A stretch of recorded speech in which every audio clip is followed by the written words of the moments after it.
বাংলাদেশের প্রধান উপদেষ্টা ডক্টর মোহাম্মদ ইউনূস ক্ষমতা আসার পর থেকে অনেক কিছু পরিবর্তন এনেছেন। সোশ্যাল মিডিয়ায় আমরা দেখেছি এয়ারপোর্টে যাহাতে যাত্রীদের ভোগান্তি না হয় সেই জন্য অনেক কিছু চেঞ্জ এনেছেন সিস্টেমে। তো বাংলাদেশের আনাচে কানাচে পুরা সিস্টেমটাই উনি চেঞ্জ করার একটা প্রচেষ্টা চালিয়ে যাচ্ছেন, যেটা আসলে খুবই পজিটিভ একটা দিক বাংলাদেশের জন্য। তো আর কোন কোন বিষয়গুলোতে উনি আসলে সংস্কার করতে চাচ্ছেন বা পরিবর্তন আনতে চাচ্ছেন, তো সেই ধরনের একটা ভিডিও দেখবো আজকে। ভিডিওটির টাইটেলটা হচ্ছে বাংলাদেশের এই অসম্ভব পরিবর্তনে গোটা বিশ্ব অবাক। অবাক হওয়ারই কথা, কারণ বাংলাদেশের এই ধরনের পরিবর্তন কোনোদিন কেউ কল্পনাই করে নাই। এমন কিছু আনকমন সিস্টেম চেঞ্জ মানে সংস্কার এনেছেন উনি, যেগুলো আসলে বাংলাদেশের জনগণের জন্য ছিল আসলে এক প্রকার স্বপ্ন। আর কোন কোন বিষয়গুলোতে উনি পরিবর্তন এনেছেন বা সংস্কার করতে চাচ্ছেন, ভিডিওটি দেখলে আমাদের অনেক কিছু ক্লিয়ার হবে। ডক্টর মোহাম্মদ ইউনূস কি কি পরিবর্তন আনছেন? সম্প্রতি তিনি বিমানবন্দরে এমন নতুন কিছু নিয়ম করেছে যাতে যাত্রীরা অনেক খুশি হয়ে গিয়েছে।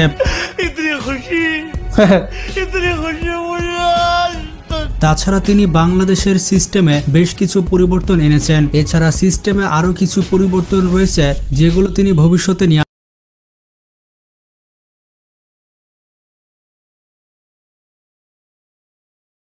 আসবেন। তো চলুন দেখে আসি ডক্টর মোহাম্মদ ইউনূস কি কি পরিবর্তন এনেছেন। এক বছরেও যন্ত্রপাতি এনে সচল সম্ভব। এটা বিগত সরকারের আমলের কাহিনী। ৩৭ দিন বন্ধ থাকার পর কাল চলবে মেট্রো রেল। মধ্যরাত থেকে কমছে সব ধরনের জ্বালানি তেলের দাম, জানিয়েছে বিদ্যুৎ ও জ্বালানি উপদেষ্টা মোহাম্মদ ফাউজুল কবির খান।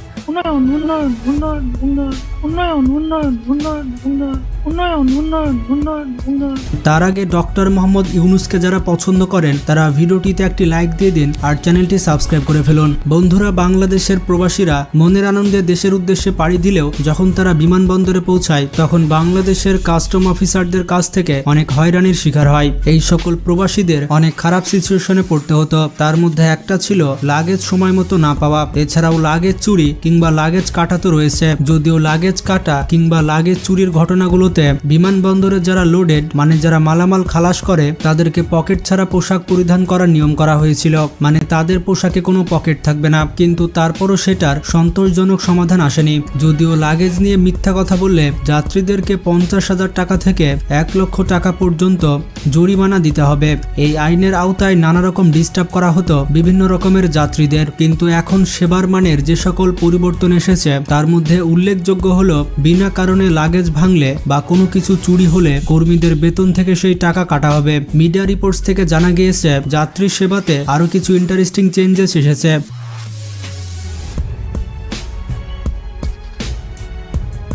যেমন টেলিফোন বিমানবন্দরের বাইরে নিয়ে থাকলেও এতদিন সেটা কোনো যাত্রীদের কাজে আসেনি, কিন্তু বর্তমানে হেল্প ডেস্কে প্রায় 54 জন কর্মী কাজ করছে। এছাড়া আরেকটি মজার বিষয় হচ্ছে এয়ারপোর্টে ফ্রি ওয়াইফাইও ইউজ করা যাবে। তবে এই ফ্রি ওয়াইফাই সেবাটা লিমিটেড টাইমের জন্য অর্থাৎ 1 ঘন্টার জন্য ইউজ করা যাবে। এছাড়া বিমানবন্দরে পৌঁছে যেন প্রবাসীরা বা অন্যান্য যাত্রীরা কোনো রকম ঝামেলা ছাড়া যেন স্বজনদের সাথে যোগাযোগ করতে পারে সেজন্য 10টি টেলিফোন বুথ রাখা হয়েছে, যেখান থেকে বিনামূল্যে আত্মীয় স্বজনদের সাথে ইমার্জেন্সি বেসিসে যোগাযোগ করা যাবে। এই হেল্প টেলিফোন সেবা আগে থেকে থাকলেও সেগুলো চালু ছিল না, কিন্তু এগুলো এখন 100% ভাবে চালু করা হবে। এছাড়া প্রবাসী যাত্রীদেরকে বিশেষভাবে গুরুত্ব দেওয়া হচ্ছে। আত্মীয়ের বেশে বিমানবন্দরের বাইরে ঘোরাঘুরি, এরপর বিদেশ থেকে আসা প্রবাসীদের লাগেজ চুরি। ঢাকার বিমানবন্দরে যাত্রীদের লাগেজ কেটে মোবাইল ফোন ও ঘড়ি সহ মূল্যবান সামগ্রী চুরির অভিযোগ চলছে। এছাড়া সবাই যে বিষয়টা অ্যাপ্রিশিয়েট করছে কোন সিস্টেমের মধ্যেই ছিল না, তার মানে কিন্তু ঢাকঢোল পিটে যার যা ইচ্ছা তাই করে। যেমন বাংলাদেশে প্রবাসীদের লাগেজ নিয়ে থেকে বাজনা বেশি হতো, কোনো দামি জিনিস পেলেও এগুলা নিতে দ্বিধাবোধ করে না। একজন শিক্ষিত মানুষ সেটা তার কাজে বোঝা যাচ্ছে। বন্ধুরা, সবাই অবাক হয়ে যায় যখন এই ভিডিওটি সবার সামনে আসে, কারণ বাংলাদেশের মানুষ কখনো ইমাজিন করতে পারেনি যে একজন ভিআইপি এভাবে সিগন্যালে বসে থাকবে। ডক্টর মোহাম্মদ ইউনূস তার মার্সিডিজ S600 গার্ড গাড়িটি নিয়ে এভাবে সিগন্যালে দাঁড়িয়েছিল। মোহাম্মদ ইউনূস প্রধান উপদেষ্টা হওয়া সত্ত্বেও তিনি সিগন্যালে তার গাড়ি নিয়ে বসেছিলেন। এটা কিন্তু একটি নজিরবিহীন দৃশ্য। যদিও তার ভিআইপি প্রোটোকল ছিল এবং সেখানে অনেক সিকিউরিটি অ্যারেঞ্জমেন্ট ছিল। বাংলাদেশ নিরাপত্তা প্রোটোকল বিধি অনুযায়ী রাষ্ট্রপতি ও প্রধানমন্ত্রীর গাড়ি বহর চলাচলের সময় সড়কের এক পাশ খালি করে চলাচল করার নিয়ম রয়েছে। তাদের চলাচলের 15 মিনিট আগে থেকেই নির্দিষ্ট সড়কটির এক পাশ ফাঁকা করে সেখানে জনসাধারণের চলাচল বন্ধ করে দেওয়ার নিয়ম রয়েছে। যদিও এটি নিয়ম রয়েছে, কিন্তু এই আমরা অনেকে এই বিষয়ে বিরক্ত হতাম। কিন্তু ডক্টর মোহাম্মদ ইউনূস নিজেই সিগন্যালে বসে থাকেন। এটা দেখে অনেকে ডক্টর মোহাম্মদ ইউনূসকে অ্যাপ্রিসিয়েট করছে। এখানে খুবই ভালো বিষয় যে ডক্টর মোহাম্মদ ইউনূস সাধারণ মানুষের মতো চলাচল করছে, কিন্তু তার সিকিউরিটির বিষয়টাও মাথায় রাখতে হবে, কারণ ডক্টর মোহাম্মদ ইউনূসের পিছে কিন্তু অনেক মানুষ লেগে আছে। তাকে এখন সুরক্ষিত থাকতে হবে এবং পরবর্তীতে তার এই ভিআইপি প্রোটোকলটা অনুসরণ করা উচিত। এবার আসা যাক মেট্রো রেলের কাছে। মেট্রো রেলে যে ক্ষয়ক্ষতি হয়েছিল সেই ক্ষয়ক্ষতি সম্পর্কে এর আগে ওবায়দুল কাদের বলেছিল এই মেট্রো রেল ঠিক করতে প্রায় 1 বছর সময় লাগবে। তখন এমনও বলা হয়েছিল যে ক্ষয়ক্ষতি হয়েছে সেটা পুষাতে প্রায় 300 কোটি টাকা লাগবে। তবে পরবর্তীতে ভালো মতো অনুসন্ধান করে জানা যায় মেট্রো রেলে যে ক্ষয়ক্ষতি হয়েছে সেই ক্ষয়ক্ষতি পূরণ করতে 50 কোটি টাকা লাগবে। 50 কোটি টাকা হলেই এটি সম্পূর্ণ ঠিক হয়ে যাবে। বুঝতে ধারণার থেকে অনেক অনেক কম, অনেক কম করতো। আর বাকি কোথায় 300 কোটি টাকা আর কোথায় 50 কোটি টাকা। 1 বছরেও যন্ত্রপাতি এনে সচল সম্ভব হবে না বলে এবং আপনারা যেমনটা জানেন মেট্রো রেল কিন্তু চালু হয়ে গিয়েছে। শুধুমাত্র মিরপুর 10 এবং কাজীপাড়া স্টেশন বাদে বাকি স্টেশনগুলোতে মেট্রো রেল স্বাভাবিকভাবে চলাফেরা করবে।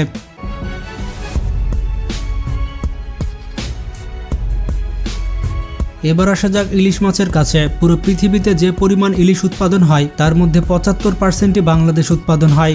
75%, চিন্তা করেন। বাংলাদেশের মানুষেরা ইলিশ সহজে খেতে পারে হিউজ না। পরিমাণ। শেখ হাসিনা এই ইলিশগুলো দাদাবাবুদের পাঠাতেন। ইলিশের অনেক বেশি দাম হওয়ার কারণে সাধারণ মানুষ এটা ছুঁয়ে দেখতে পারত না। অন্তর্বর্তী সরকারের পানি ও মৎস্য উপদেষ্টা ফরিদা আক্তার বলেছিলেন দেশের মানুষ ইলিশ পাবে না আর বিদেশে রপ্তানি হবে, এটা তো হতে পারে না। আগে দেশকে গুরুত্ব দিতে হবে, দেশের মানুষের চাহিদা পূরণ করতে হবে, তারপর রপ্তানি করা হবে। দেশের মানুষ যাতে ইলিশ মাছ পায় এবং ইলিশ মাছের দাম কমে সেই উদ্যোগ নেওয়া হবে। ইলিশ মাছটা একটা বিশেষ মাছ যেটা একমাত্র উদ্যোগটা দারুণ, তবে বাস্তবতা কিন্তু অন্য কথা বলতেছে। ইলিশ মাছের দাম কিন্তু এখন কমে নাই এবং সের দামটা অহেতুকভাবে বাড়ানো কোনো মতে যুক্তিসঙ্গত নয় এবং দেশের মানুষকে না খাইয়ে বাইরে পাঠানো আমি কোনো মতে অ্যাপ্রুভ করি না।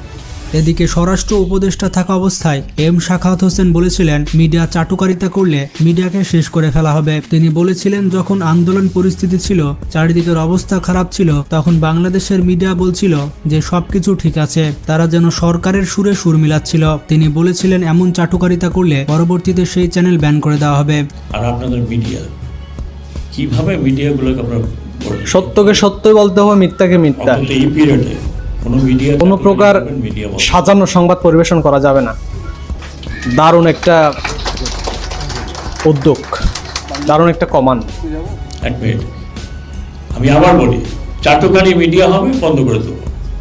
এছাড়া তিনি পুলিশের রিফরমেশন সম্পর্কে বলেছিলেন। তিনি বলেছিলেন পুলিশের লোগো এবং ইউনিফর্ম পরিবর্তন করা হবে, কারণ পুলিশেরা বর্তমান লোগো এবং পোশাকে কাজে ফিরতে ইচ্ছুক নন। তারা পোশাককে এখন ঘৃণা করছে, তাই এই পোশাক পরিবর্তন করা হতে পারে এবং পুলিশকে নতুন পোশাক দেওয়া হবে। এই বিষয়টা অনেকেই অ্যাপ্রিসিয়েট করছে, কারণ পুলিশেরা আন্দোলনের সময় যে অ্যাক্টিভিটিস দেখিয়েছে সেটা ছিল বেশ নিন্দনীয়।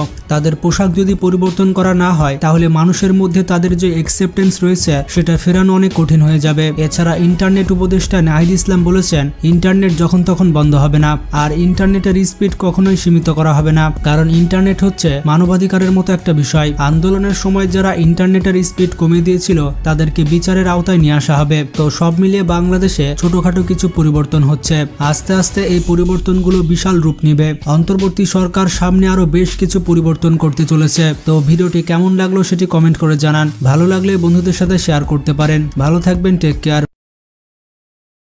দারুণ কিছু বিষয়ে চেঞ্জ আসছে বাংলাদেশে, যদিও ছোটখাটো কিছু চেঞ্জ, জিনিসগুলো কিন্তু ছোটখাটো হলেও কিন্তু দারুণ ইফেক্টিভ। এই যেমন ইন্টারনেটে কথা বলেন উনি, তারপরে এয়ারপোর্টের যে লাগেজের ব্যাপারটা, আর ইলিশ মাছ রপ্তানির যে ব্যাপারটা, এগুলো কিন্তু সেই রকমের সেই লেভেলের ইম্পর্টেন্ট কিছু ইস্যু বাংলাদেশের। ইলিশ মাছ বাংলাদেশের লোকজনই খেতে পায় না, কিন্তু বাইরের লোকজন খায়।